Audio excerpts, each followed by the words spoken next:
Hello নমস্কার, welcome to aspirational mission.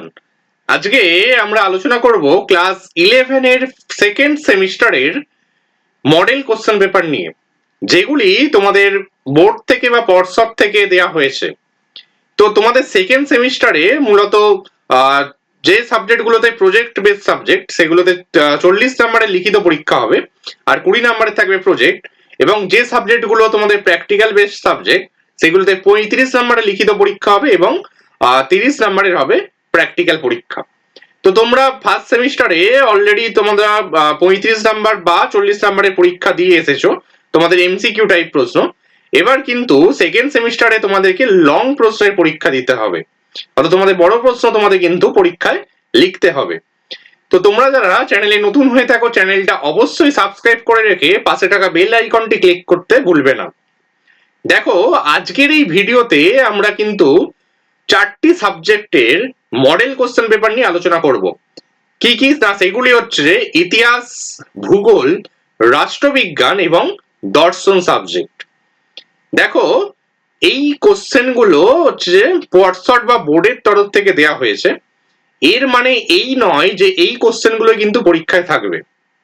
এই রকম টাইপেরই কোশ্চেন কিন্তু করতে বলা হয়েছে। সমস্ত স্কুলকে কিন্তু নির্দেশ দেওয়া হয়েছে এই টাইপেরই কিন্তু কোশ্চেন করতে হবে। কিছু কিছু ক্ষেত্রে দেখা যাচ্ছে কোথাও কোনো দাগ নাম্বারে তোমাদের এক্সট্রা প্রশ্ন দেওয়া হয়নি, বা কোথাও দেখা যাচ্ছে এক্সট্রা প্রশ্ন দেওয়া হয়েছে। যে টিচার প্রশ্ন করবেন উনি চাইলে কিন্তু এক্সট্রা প্রশ্ন দিতেই পারেন বেশি করে, এতে না দেওয়ার কিছুই নেই। এতে কিন্তু স্টুডেন্টদেরই হেল্প হবে। দেখো, ইতিহাস যে প্রশ্নপত্রটি রয়েছে সেকেন্ড সেমিস্টারে, এখানে বিভাগ কয়ে 3 মার্কসের প্রশ্ন কিন্তু থাকবে। একের দাগে তোমাদেরকে কিন্তু 4টি প্রশ্ন লিখতে হবে 3 মার্কস করে। দেখো, প্রশ্ন কি রয়েছে: অর্থশাস্ত্রের মূল বিষয়বস্তু কি ছিল? ইকতা ব্যবস্থা বলতে কি বোঝো? ভক্তিবাদের মূল আদর্শগুলি কি ছিল? প্রযুক্তি বিপ্লব সম্পর্কে লেখো। দেখো, এখানে 3 নম্বরে 4টি কোশ্চেনই করতে বলা রয়েছে, এখানে 4টি কোশ্চেনই আছে। এবার শিক্ষক চাইলে কিন্তু এখানে 6টি প্রশ্ন দিতে পারেন, 6টির মধ্যে থেকে 4টি প্রশ্ন করতে হবে। বিভাগ ক্ষয়ে দেখো, প্রশ্নের মান বলেছে 4, অর্থাৎ 4 নম্বরে তোমাদেরকে কিন্তু করতে হবে 5টি প্রশ্ন। দেখো, বরণীর ফতেয়া-ই জাহানদারিতে রাষ্ট্রনীতি সম্পর্কে কি ধারণা ছিল? পরেরটা, নয়া রাজতন্ত্রে টমাস ক্রমওয়েলের ভূমিকা কি ছিল? তিনেরটা দেখো, মনসবদারি ব্যবস্থা কি, এর বৈশিষ্ট্যগুলি আলোচনা করো। চারেরটা, সুফি আন্দোলনের ফলাফলগুলি লেখো। পাঁচেরটা, মুদ্রণ বিপ্লব কি? ইউরোপে মুদ্রণ বিপ্লবে আরবদের অবদান কি ছিল? অর্থাৎ এখানেও কিন্তু 5টি প্রশ্ন দেওয়া রয়েছে। শিক্ষক চাইলে কিন্তু যিনি কোশ্চেন করবেন এখানে কিন্তু 7টি থেকে 8টি প্রশ্ন তিনি দিতে পারেন, অর্থাৎ 8টির মধ্যে থেকে 5টি প্রশ্ন করতে হবে। বিভাগ গয়ে দেখো, প্রশ্নের মান কিন্তু 8, এখানে কিন্তু কোশ্চেন থাকবে 2টি, তার মধ্যে করতে হবে কিন্তু 1টি প্রশ্ন। প্রশাসনিক কাজ পরিচালনার জন্য স্যাট্রপ ও ম্যান্ডারিনদের ভূমিকা কি ছিল? ভৌগোলিক আবিষ্কারের পটভূমি লেখো, এর গুরুত্ব আলোচনা করো। তো এই গেল ইতিহাসের প্রশ্নপত্র। দেখো, এখানে 12 প্লাস 20 অর্থাৎ হয়ে গেল 32, আর এখানে কিন্তু 8 অর্থাৎ হয়ে গেল 40 নম্বরের প্রশ্ন।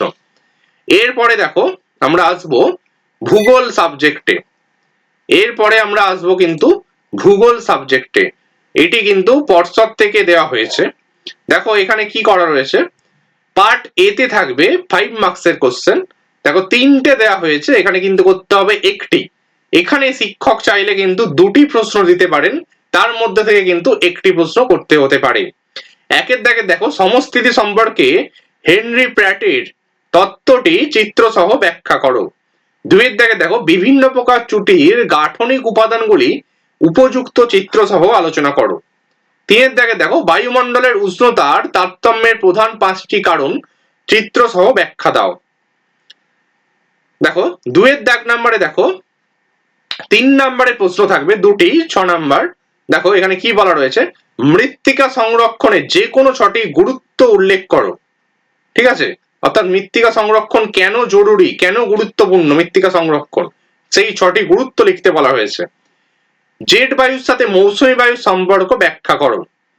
তারপরে দেখো পৃথিবীব্যাপী ভূমধ্যসাগরীয় জলবায়ু অঞ্চলে প্রবাহিত বিভিন্ন প্রকার স্থানীয় বায়ুর সংক্ষিপ্ত পরিচয় দাও। চারেরটা দেখো ভাঁজ ভূমিরূপের ওপর গঠিত বিভিন্ন প্রকার জল নির্গম প্রণালী, এখানে জন হয়ে গেছে, এটা কিন্তু জল নির্গম প্রণালীর উদাহরণ সহ বর্ণনা দিতে বলেছে, অর্থাৎ ভাঁজপ্রাপ্ত ভূমিভাগের ওপর কোন কোন জল নির্গম প্রণালী গড়ে উঠতে পারে সেইগুলো সম্পর্কে লিখতে হবে, তার উদাহরণ দিতে হবে এবং চিত্র দিতে হবে। অর্থাৎ এখানে কিন্তু 4টি প্রশ্নের মধ্যে 2টি প্রশ্ন করতে হবে। দেখো পরেরটা দেখো 3-এর দাগের, এখানে কিন্তু 4টি প্রশ্ন দেওয়া আছে, 2 নাম্বার করে 2টি করতে হবে। দেখো নগ্নিভবন বলতে কি বোঝো, ইনসোলেশন কি, উপত্যকা বায়ু কাকে বলে, উদাহরণ সহ ধারণ অববাহিকা সংজ্ঞা দাও। এবার পার্ট বি তে দেখো কি বলা রয়েছে, দেখো এখানে কিন্তু 2টি প্রশ্ন করতে হবে, 4টি দেওয়া রয়েছে 3 মার্কস করে, ঠিক আছে। বিশ্ব মানচিত্রে চীনের মোটর গাড়ি নির্মাণ শিল্পের উত্থানের 3টি প্রধান কারণ উল্লেখ করো। সড়ক পথ পরিবহনের প্রধান 3টি সুবিধা আলোচনা করো। গবেষণা ও উন্নয়ন ভিত্তিক অর্থনৈতিক কার্যাবলীর 3টি বৈশিষ্ট্য ব্যাখ্যা দাও। অর্থনৈতিক কার্য রূপায়ণে বিশেষজ্ঞের ভূমিকা কি ছিল। 5-এরটা দেখো যে কোনো 3টি প্রশ্নের উত্তর দিতে বলা হয়েছে 2 নাম্বার করে। 1-এরটা দেখো পরিবহনের দোলক নীতি বলতে কি বোঝো। কাগজ শিল্পে সর্বোন্নত 2টি দেশের নাম এবং তাদের উন্নতির একটি করে কারণ লেখো। 3-এরটা সামুদ্রিক মৎস্যক্ষেত্র কাকে বলে, উদাহরণ দাও। 4-এরটা ইকো ট্যুরিজম কি। 5-এরটা তথ্য পরিষেবা বলতে কি বোঝো। 6-এরটা নীতি নির্ধারক কাকে বলে। এবার দেখো 6-এর দাগের যে প্রশ্ন দেওয়া আছে, যে কোনো 2টি প্রশ্নের উত্তর দিতে বলা রয়েছে, অর্থাৎ 3 নাম্বার করে। 1-এরটা দেখো the population map of India follow the rainfall map, এই বক্তব্যটি সমর্থনে যুক্তি দাও। ক্লাস 10-এ তোমরা এটা পড়ে এসেছো, population map of India follow the rainfall map. Ranjit গড়াঙের বইয়ে দেখবে তোমরা, জনসংখ্যা যে চ্যাপ্টার রয়েছে ওখানে কিন্তু রয়েছে এই ইংলিশ কথাটা। 2-এরটা দেখো ভারতের আবহাওয়ার তারতম্যের ক্ষেত্রে বিশ্ব উষ্ণায়নের 3টি প্রভাব আলোচনা করো। 3-এরটা ভারতের অরণ্য সংরক্ষণের প্রধান 3টি উপায় আলোচনা করো। 4-এরটা বিপর্যয় ব্যবস্থাপনার বিভিন্ন পর্যায়গুলি উল্লেখ করো। দেখো এখানে করতে হবে 3টি প্রশ্ন 2 নাম্বার করে। তারপর দেখো 7-এর দাগের দেখো যে কোনো একটি প্রশ্নের উত্তর দাও। মৌসুমী বায়ুর ওপর এল নিনোর 2টি প্রভাব লেখো। পশ্চিমবঙ্গের জলবায়ুতে দুর্যোগ প্রবণ অঞ্চলটির একটি তালিকা প্রস্তুত করো। অর্থাৎ এখানে 2টি প্রশ্নের মধ্যে একটি প্রশ্ন করতে হবে, কিন্তু এই মডেল কোশ্চেন পেপারের উপর একটু মডিফাই করা হয়েছে, ঠিক আছে, যেটা পর্ষদ থেকে মডিফাই করে দেওয়া হয়েছে। দেখো আমি তোমাকে পরের পেজটা দেখাচ্ছি। দেখো এখানে যে মডিফাই কি বলা রয়েছে, এই দেখতে পাচ্ছ সেকেন্ড সেমিস্টারের যে এটা রয়েছে, এখানে 2-এর দাগে যে 3-এর প্রশ্ন রয়েছে, এখানে দিয়েছে কিন্তু জলচক্রের বিভিন্ন উপাদানগুলি কিভাবে পরস্পরের সঙ্গে সম্পর্কযুক্ত। আর কি দিয়েছে না, 6-এর দাগের 1-এরটা ভারতের মৌসুমী বৃষ্টিপাতের বৈশিষ্ট্যগুলি উল্লেখ করো। অর্থাৎ এই দুটো প্রশ্ন কিন্তু একটু রিপ্লেস হবে, ঠিক আছে। 2-এর দাগে 3-এরটা যেটা ছিল সেইটা হয়ে যাবে, কিন্তু এই প্রশ্নটা এইরকম ধরনের প্রশ্নপত্র পড়বে। আর 6-এর দাগের যে 1-এর প্রশ্ন ছিল, যেটা একটু আগেই মেবি ওই বললাম রেইনফল কিভাবে পপুলেশনের উপর প্রভাব বিস্তার করে, এই কোশ্চেনটা কিন্তু চেঞ্জ হয়ে এরকম হয়ে যাবে, ভারতের মৌসুমী বৃষ্টিপাতের উপর তোমাদের মৌসুমী বৃষ্টিপাতের বৈশিষ্ট্য উল্লেখ করো। বোঝা গেছে এইটা, এই দুটো প্রশ্ন। দেখো এইখানে আরেকটা চেঞ্জেস আছে, আমি বলে দিই। পল সায়েন্সের ক্ষেত্রে, যেহেতু এর পরে পল সায়েন্স হবে, কোশ্চেন নাম্বার 10-এর ক্ষেত্রে বলেছে গণতন্ত্রের মূল বৈশিষ্ট্যগুলি সংক্ষেপে আলোচনা করো, ঠিক আছে। দেখো এরপরে দেখো পলিটিক্যাল সায়েন্স যেটা বলা রয়েছে, এখানে দেখো প্রশ্ন কিন্তু 2 নাম্বারের থাকবে 5টি, তাহলে 2 নাম্বারে 5টি লিখতে হবে। দেখো প্রথম প্রশ্ন রয়েছে আইনের 2টি বৈশিষ্ট্য লেখো, অথবা ন্যায় সম্পর্কে ইমানুয়েল কান্টের বক্তব্য উল্লেখ করো। দ্বিতীয় প্রশ্ন দেখো সাধারণ ইতিহাস কিভাবে জাতি গঠনে গুরুত্বপূর্ণ ভূমিকা পালন করে, অথবা দেওয়া হয়েছে জাতি ও রাষ্ট্রের মধ্যে 2টি পার্থক্য লেখো। পরের প্রশ্ন 3-এর দাগের সর্বাত্মকবাদের 2টি বৈশিষ্ট্য উল্লেখ করো, অথবা প্রত্যক্ষ গণতন্ত্র বিলুপ্তির 2টি কারণ উল্লেখ করো। 4-এরটা দেওয়া রয়েছে মৌলিক অধিকারগুলি স্থিতিশীল কিন্তু নির্দেশমূলক নীতিসমূহ গতিশীল কেন। 5-এরটা দেওয়া হয়েছে নির্বাচন কমিশনের 2টি ত্রুটি উল্লেখ করো। অর্থাৎ এখানে বিভাগ কয়ে 5টি প্রশ্ন থাকবে 2 নাম্বার করে 10 নাম্বারে। বিভাগ ক্ষয়ে দেখো তোমাদের কি বলা রয়েছে, এখানে কিন্তু 1 2 3টি প্রশ্ন থাকবে 4 নাম্বার করে, 4 3 12। দেখো 6 দাগে দেখো জাতির আত্মনিয়ন্ত্রণের অধিকারের সপক্ষে যুক্তি দাও অথবা জাতীয়তাবাদ সম্পর্কে রবীন্দ্রনাথ ঠাকুরের ধ্যান ধারণার সংক্ষেপে বিশ্লেষণ করো।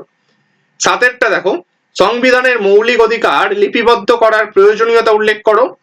8টা দেখো নির্বাচন কমিশনের 4টি প্রধান কাজ উল্লেখ করো, অথবা ভারত সরকার নির্বাচনে পিআর সিস্টেমের পরিবর্তে এফপিটিপি সিস্টেম গ্রহণ করেছে কেন।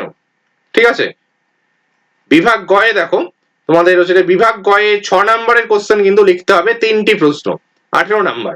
ক্ষমতা স্বতন্ত্রীকরণ নীতির পক্ষে ও বিপক্ষে যুক্তি দাও, অথবা থাকবে স্বাধীনতা বলতে কি বোঝো, স্বাধীনতার রক্ষা কবচগুলি সম্পর্কে আলোচনা করো। 10টা দেখো ভারতীয় সংবিধানের যুক্তরাষ্ট্রীয় প্রকৃতি আলোচনা করো।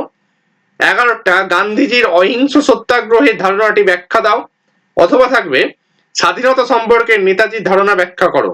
তো এই গেল হচ্ছে যে রাষ্ট্রবিজ্ঞানের তোমাদের মডেল কোশ্চেন পেপার। এই রকম ধাঁচেই কিন্তু পরীক্ষায় প্রশ্নপত্র পড়বে।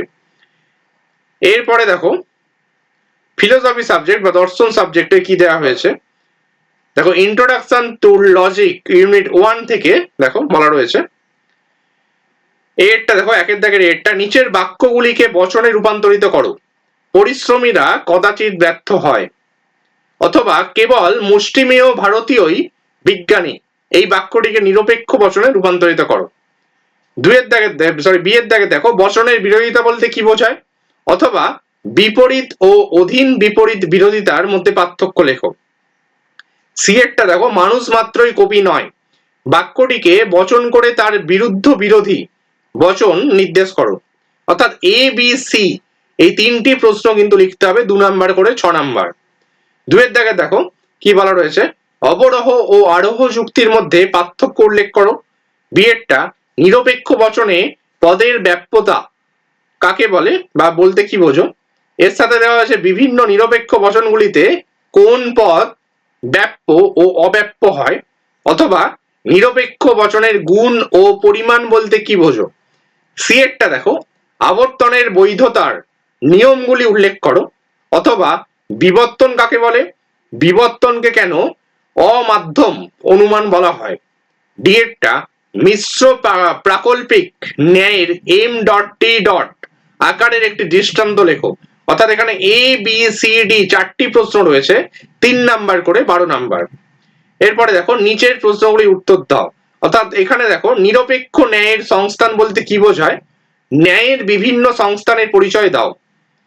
অথবা দেখো নিচের ন্যায় অনুমানটির বৈধতা বিচার করে তার সংস্থান মূর্তি নির্ণয় করো এবং দোষ থাকলে তার নাম বলো। খবরটি এত ভালো যে সত্য হতে পারে না। অর্থাৎ এখানে এইটার অথবা আছে 3 দাগে যে কোনো একটি প্রশ্ন লিখতে হবে 6 নাম্বারে। এবার দেখো ইউনিট 2 থেকে 16 নাম্বারের প্রশ্ন আসবে। 1 দাগের কি বলা রয়েছে, চার্বাকরা কেন ইন্দ্রিয় সুখের পরিতৃপ্তিতে বিশ্বাস করেন, অথবা দেওয়া হয়েছে চার্বাকদের মতে নৈতিক আদর্শ কি। বি এরটা দেখো নৈতিক ও অনৈতিক কাজের দৃষ্টান্ত দাও, অথবা পাশ্চাত্য নীতিবিদ্যায় ঐচ্ছিক ক্রিয়া বলতে কি বোঝায়। অর্থাৎ 2 × 2 = 4। 2 এরটা দেখো নিচের প্রশ্নগুলির উত্তর দাও। বৌদ্ধ দর্শনের 4টি আর্য সত্য উল্লেখ করো, অথবা বৌদ্ধ নীতিতত্ত্বে সম্যক দৃষ্টি বলতে কি বোঝায়। বি এরটা দেখো ভারতীয় নীতিশাস্ত্রে ধর্ম বলতে কি বোঝানো হয়েছে, অথবা ভগবত গীতায় নিষ্কাম কর্ম বলতে কি বোঝানো হয়েছে। তো এইখানে 2 দাগের এ আর বি এই 2টি কোশ্চেন থাকবে কিন্তু 3 নাম্বার করে। এরপরে দেখো নিচের 2টি প্রশ্নের মধ্যে যে কোনো একটি প্রশ্নের উত্তর দাও। উদ্দেশ্যমূলক নীতিবিদ্যা বলতে কি বোঝায়, এর বিষয়বস্তু সংক্ষেপে আলোচনা করো। অথবা কর্তব্যমূলক নীতিতত্ত্ব বলতে কি বোঝো, এই মতের বিষয়বস্তু সংক্ষেপে উল্লেখ করো। 6 নম্বরের প্রশ্ন। তো এই গেল 4টি সাবজেক্টে তোমাদের মডেল কোশ্চেন পেপার, যেগুলো পর্ষদ থেকে দেওয়া হয়েছে। ভিডিওটা ভালো লাগলে অবশ্যই লাইক করো এবং বন্ধুদের সাথে শেয়ার করতে ভুলবে না। আর চ্যানেলে নতুন হয়ে থাকলে চ্যানেলটি কিন্তু অবশ্যই সাবস্ক্রাইব করে রেখো। আজকের মতো এই পর্যন্ত, আবার দেখা হবে পরবর্তী ভিডিওতে। Thank you.